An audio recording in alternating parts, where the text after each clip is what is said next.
my model for myself and my practice is I only work with the willing. And that is, are you willing to step far enough out of the box where you're terrified to even think about doing this? And he said, yeah. Yes. So just expanding on that, basically one of the items that you talked about was conformity. Yes. Breaking those norms and not conforming to tradition or to maybe what is the expectation in order for him to, I guess, gain that audience that he needs to engage with.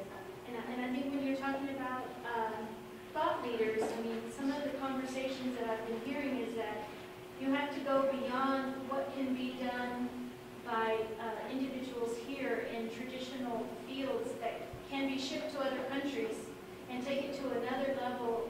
And what we do here is more, we're the innovators, we're the thinkers, we're the finding something that's never been done before, creators. Yes. Versus just the same old nuts and bolts or something that, like I say, that can be done in any other country. Yes. Where we're taking it to that other level. So what would that look like, and what do you do? Well, what I do is work with people, and specifically I'm wanting to create an organization that empowers young women. So it's building leaders from a young age. How does that work? I think it works by inspiring them to focus on what they want to do in the future now. That their future is now, and letting them know that, getting them to believe that they can do whatever they want to do. But, I mean, to me, when I hear that, it's like, it's all about like modeling behavior to me, and I think that's why it's so important. It's like we look to one another to be leaders. It's like in these Fortune 500 environments, I know the mission statement on the wall, it's nothing but 300 words of stuff, and guys in suits spouting abstractions that nobody believes, and all the engineers are sitting in the back of the room going, does this guy even work here? This guy is so completely out of touch. It's like, that's not even what we do. He's up there spouting something about stockholder value. And that's why I think, to his point, is for me to get up and go to that flip chart and to break convention is terrifying because we've got rules. And this is how we do it here. But I got to tell you, in the world that I came from, there was United States Steel and Pennsylvania Railroad, and there were Sears Roebucks, and big Sears Roebucks now are being turned into server farms for Amazon and their cloud. And I got to tell you guys, this has all happened like this. I came from a world of rotary phones and carbon paper. Yes, Kath, we done? No. Well, one of the things that you touched on, and I just heard more other conversation about, is this whole need to really be in the mind of, in touch with your customer. And when we see that, we don't know how to hammer that home, because a lot of the people that we deal with in some cases are researchers who are trying to commercialize technology out in the university setting. Even if they're licensing a technology from, say, Sandia or some other place, that they get so wrapped up in the technology and how it works, and they forget about why should I care, and sort of engaging in the mind of the customer and getting 7-syllable words out of their vocabulary. So I wonder if you would speak more to that, or maybe I just did, or I don't know. I think you just did. I think you just did. Yeah. And you're in it every day. Every day. You're in it every day. Yes, Ross. You made a comment, and I think it was an excellent comment, that never tell a story to a listener that can't retell the story to another listener, simply. A lot of our stories, though, involve very complex technologies. We use nanotechnology or whatever.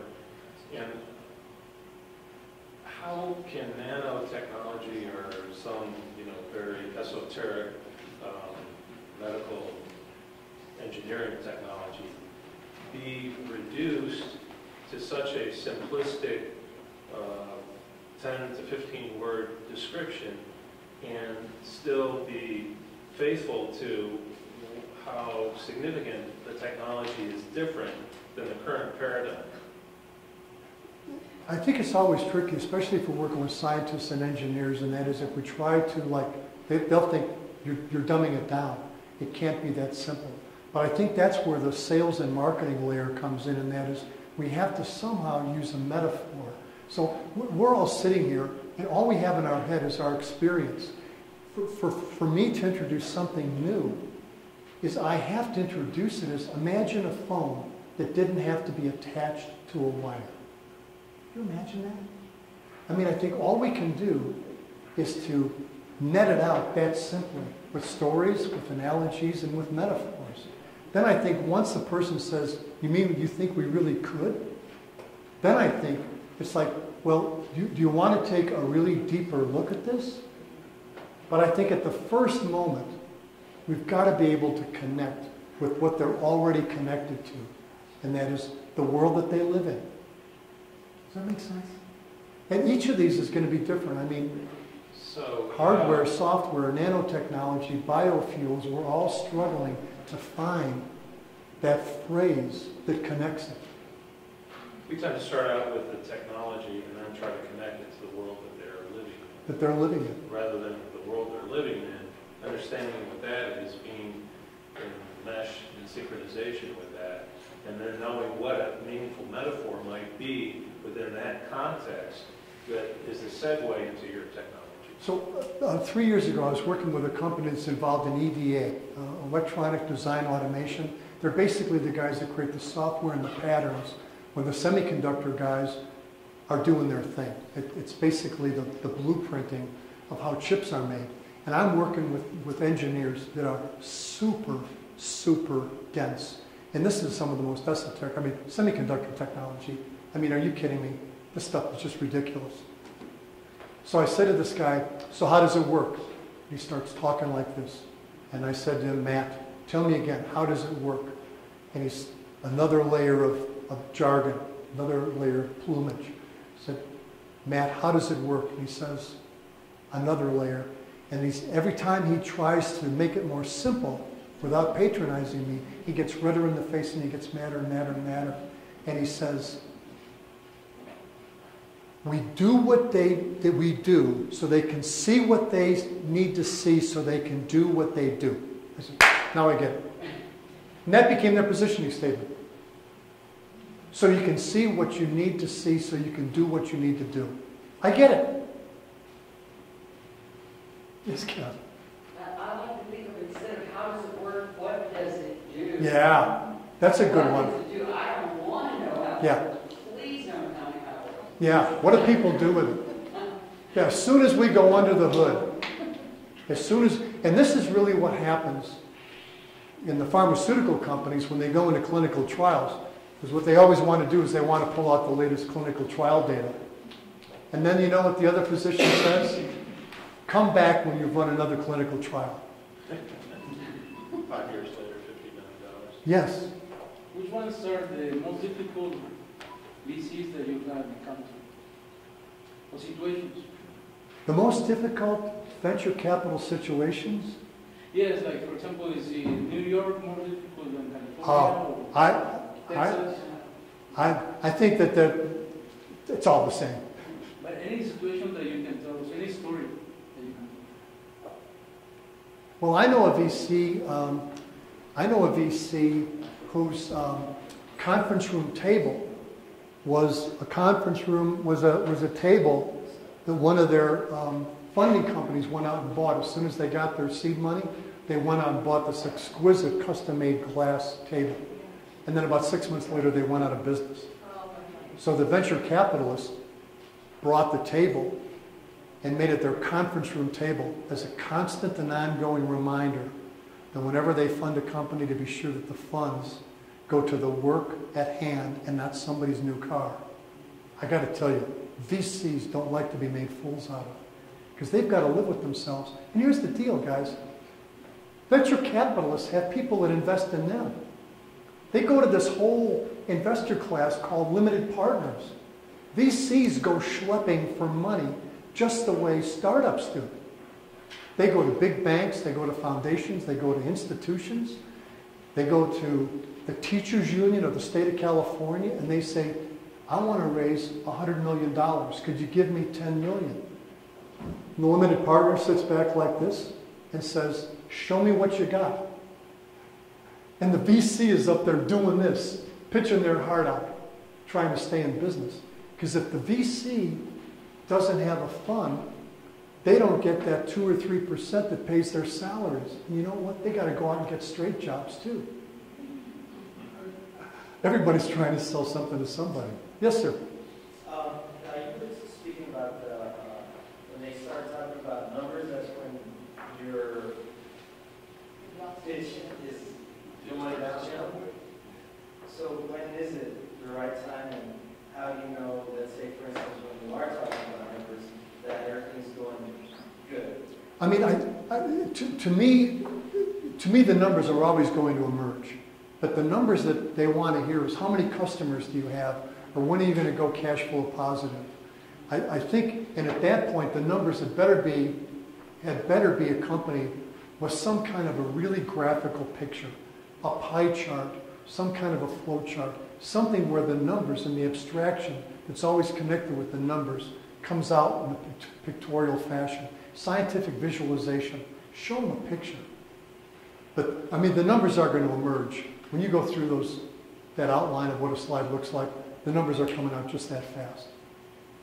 See, in my case, I'm trying to have a finance partner with money for a service that is pretty abstract.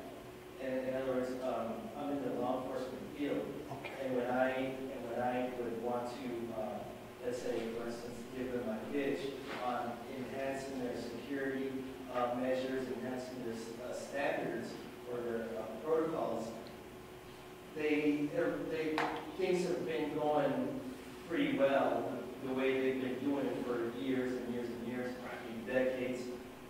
For me to go to them and say, you know what, maybe you should change this at this time, you know, and them pay me for it, sometimes they would say, you know what, it's been working fine, I'll just leave it the way I have it now, you know. Right. And So that's conformity. They're in their comfort zone. So in some ways, you got to think, what's it going to take to move this guy? And I mean, we're all familiar here with the whole chasm, Jeffrey Moore technology adoption cycle. Is that something everybody? Yeah. So one of the things that it's real important for us to understand that we're selling a product is, oh, thank you, is, so this is the technology adoption cycle. And over here are the evangelists and the early adopters. Their risk profile is like they'll try anything. And over here, this is the guy who's still doing rotary phones. And the market segments into early adopters, early majority, late majority, and then laggards. So the deal is, as entrepreneurs and as innovators, we think differently about risk and about innovation. So, you know, we're living here. We're thinking these kind of thoughts, but we're selling people who have a worldview that's lower risk. So the trick is, and this is why it's so important to get with customers quick, is that we've got to go out and take a look at the customer base, and we've got to find as many people who think of themselves as early adopters. These people are okay with risk. They'll actually help you pay for the software. Because in a corporate environment, this is the corporation. From a strategic selling standpoint, it's my job to take my deal and to find a guy here who wants to move here. He wants to be seen in his corporation as a thought leader. So if he sees in you that he can hook up with a thought leader, the two thought leaders will collaborate to take this solution upstairs. And he'll be your champion. He'll be your evangelist. So the whole deal about leaving the lab and going out into the market is we've got to find birds of a feather who flock together. You've got to go find a dude who will take a risk with you, because he sees for his own good that if he can implement this, It's going on his resume. He's going to publish it on LinkedIn. And he's going to leave this outfit, and he's going to go to an organization that looks like this, and he's going to sit right here. Because everybody wants a better life for themselves. Is this making sense? That's why we got to get in the market. Leave the lab and go out and look for somebody who looks like us. Someone who's slightly crazy, who has a high risk profile, who gets excited about new ideas. And then you say, well, could we go together to Smedley? It's like, yeah, let's put something together. You need an internal sales guy. A champion. Yes. What we're talking about today, so much of what happens today, when you look in the media, there's all these reality TV shows. And something related to this is that Shark Tank. Right. What would be your advice to those poor people that are trying to get their ideas funded by those investors? It's kind of the same thing, right? You know, when I watch that thing, it makes me sick. You know, it makes me sick because it's so inherently disrespectful.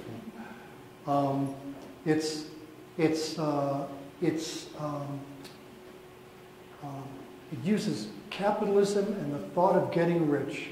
Right. There's an underlying platform of desperation. There's an underlying platform of victim. And it's inherently emotionally and spiritually abusive. But we look at that and we're attracted to it because I think it's like gladiator times. It's like we're so fascinated by a vignette. It's so inherently horrible. We just stare at it. So when you talk about those people that are ripping them to shreds, that's... Yeah, the whole context of it is inherently abusive. I mean, the stuff that's coming across TV, excuse me, what are we doing to ourselves? It's pornographic. By any standard, it's crazy. I mean, seriously, my wife and I we're watching the NBA finals, and it's like, we're watching this stuff about crime and cruelty and what is it, all the forensic stuff? Forensic? Yeah, it's CSIA and stuff like this. It's like I turn to my wife, Jen, and go, who watches this? You're supposed to watch this from 8 o'clock to 11 o'clock at night, and you have all of this stuff coming into your subconscious, then you go to bed, and this is what you're processing in your life. Then you get up, and you're going to change the world? I don't think so. Speaking of changing the world, well, from 2000 to 2007, what changed Al Gore? I have no clue. Because that's a very dramatic... I actually don't know. I don't know that. That's a wonderful thing to follow. I just don't know. What about what you noticed, maybe you personally noticed completely different from his 2000, 2007? You may not know exactly what he did, but... His whole bearing was transformed. Well, he quit being a politician. Well, that's true. Yeah. I mean, he just became himself. I think you're right, Joe. I think you're right. He was certainly so defensive in those early debates.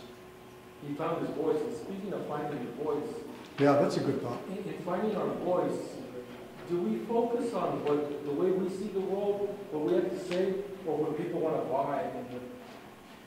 There's such a fine line there. It's like, I want to change the world, I see it this way, but people they don't want to buy what I have to say, what I see. So how do I mesh those two to try to succeed and find that voice that people will want to buy the products that I want to create? Because it's not just about what I have to say, it's what I can sell and what people want to buy. You know what I'm saying? And I think that might be the part where you ask them, what is it you see? To make it more about them. I mean, we're always coming from what I've got to say, but I think that's more like, what is it you're really selling? Or what about the security stuff? What is it really that people want? Like, this thing that you do is kind of like a commodity, right? But in working with you here today, what I got was your humanity, the fact that you cared about me and wanted to support me in being successful, and you were even willing to share your equipment. So that doesn't really have anything to do about the JVC camera, whatever this stuff is. This stuff is all stuff. But you and I connected because the first thing that I got from you was, how can I help? So, I mean, your whole thing to me was about help, not AV equipment. And how do I translate that to translate that to find the voice that. So I help people. That's my voice. That's what I sell. Right. Yeah. I help people look their best when they're in front of an audience. So one of the things that I ask physicians when I'm working with them is I say, so how do you want to appear to an audience? And oftentimes they'll say, I want to appear knowledgeable. I want to appear credible. I want to appear expert. But as you go around the room more and more, what you'll hear them say is, I want to appear available. I want to appear helpful. I want to appear human. So as these things go on in a room, you can actually feel among all of these hardcore skeptical physicians, you can actually hear them click in deeper and deeper to their own humanity. It's really interesting. Yes? Going back on the most important point about storytelling is make the audience care. Mm-hmm. And when you're coming in with an audience and it's a diverse group, such as this, different backgrounds, so what is really, I guess, the best approach to get them to care? I mean, there's the Socratic opening, ask questions, but when you're walking into a situation where you don't have the background of, say it's a talent or decision makers, or even if it's a single customer, what's a better way, or how do you make them care as you go along? I would always start with them. I would always say, so how we doing today? How's your time? How's your time? Where would you like to start? I mean, in some ways, I think it's always, when in doubt with any audience, put them to work. Ask them a question. What would you like to get out of this meeting? How can I help? How would you imagine us working together? If we got a chance to work together, what do you think that would look like? So I think more than anything, it's about asking them questions that are really sincere questions, where you're really asking not to create a buffer, but with the serious intent of understanding them. I mean, at the end of the day, it's always going to be about them. Does that make sense? Yeah, Yeah. Carnegie. Dale Carnegie nailed it. How long ago? 100 years ago? Yeah. And any story we tell, it should be a story about us or something that happened to us, something that we can relate to. This stuff is all, everything here, I hacked, begged, borrowed, and stole from Dale Carnegie, Seth Godin, you name it. I was telling Kathy or Michelle, Picasso said, good artists borrow, great artists steal. Everything that hit the screen today and came out of my mouth was something that I hacked from somebody else. This is all common knowledge. And I mean, if you want to learn and see brilliance, go to these TED Talks. 3-minute talks, 7-minute talks. There's so much stuff that's available now on the internet that this coaching stuff, there's no secret to this anymore. And at the end of the day, there's no secret except to connect with people. Here's the deal about audiences. They don't care about you getting it perfect. They just want you to show up as who you are. That's all they care about. There isn't a person here in this audience today that wished me anything but well. And if I stumble over a word or I get a slide wrong, who cares? Dude, relax. Just be yourself. And show up with the intent to serve. That's all people look for. Yes, Ross. When you tell a story, it's an auditory experience. Yet we saw the importance of bringing in a graphical element like Stella. Right. Stella had a face of a dog, but it personalized. Right. How do you orchestrate that interplay of storytelling with graphical images? How does that finesse so you're optimizing that experience for the listener? I mean, like without slides. I mean, I think it's as simple as I think it's as simple as pulling a picture out of your pocket or showing someone a business card, something where there can be something between you and them. So if there's some vehicle. So the picture, the image, is creating a bridge of some sort between you, the storyteller, and the listener that accelerates that trust than just mere words. The image is a booster. It accelerates the curiosity. So my card, you got it in front of you there. So it says slide 12, okay? So I used to have cards and the slide 12 was really small, so now I made it really big, number one, so I can see it. But people would pick up my card and they go, what's slide 12 mean? And I go, glad you asked. I work with startup companies that are looking to raise capital from VCs. In that environment, you get 20 minutes and 12 slides. And if you haven't told your story effectively by slide 12, you go back to unloading Pepsi trucks. So the business card is intended to create curiosity and begin a conversation. So if you've got a business card that doesn't inherently invite another person to say, so how'd you come up with that? What's that? It's the beginning of a conversation. That's all any of this stuff is to begin the dialogue. So whether it's a business card or a website, the whole thing is to create conversation. The business card is, like, data is secondary. This is like a website. If you don't get it just that fast, it's just a piece of paper with a bunch of stuff on it. People got to look at that and go, so what's that? So why the name slide 12? So to me, the thing that goes on with really smart people, especially engineering and science types, is they've got the curse of knowledge, and that is they know so much about what they know under the hood that they sort of take that and they project that on the world. Well, everybody knows that about nanotechnology, right? So they inherently know too much for their own good. That's part of what we do. And this wasn't tech, this is service. Or services. It's anything where I'm like an expert. You know, I got all the answers. But if I was you and I'm not, I've got an attorney as a client. And he wants me to coach him so that he can do a better job in front of a jury. Although there's all kinds of coaches like me that work with nothing but law firms on these big plaintiff, personal injury stuff. So if I was you, but I'm not, I'd say to them, I've seen a lot of jury trials, and I've seen what really, really good, well-coached attorneys can do for their client. And you need something in your sector like I've seen in my sector. Basically, the VC is the jury. And you've got to figure out how to get to the jury, and you're going to have to use some real interesting visuals, and you're going to have to use theater. Like Shakespeare said, all the world is a theater. All the world is a stage. So I'd come in from, like, if I was coaching you to sell them an idea, I'd coach you to come out of your expertise, and that is, let me just tell you as a lawyer what I see in a court of law.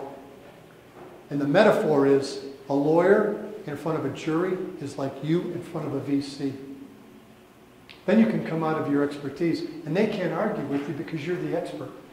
So that's what I do. Does that make sense? Yes. So have we beaten this horse? Thank you for hanging in here with me.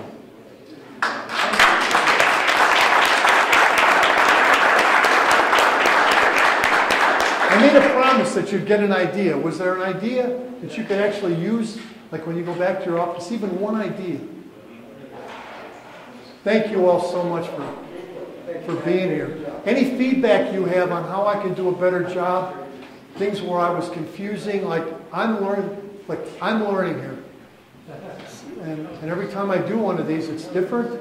And I always, you know how many slides I had? Seriously. I had 164 slides. Seriously. I'm changing the slides last night. I'm in Albuquerque.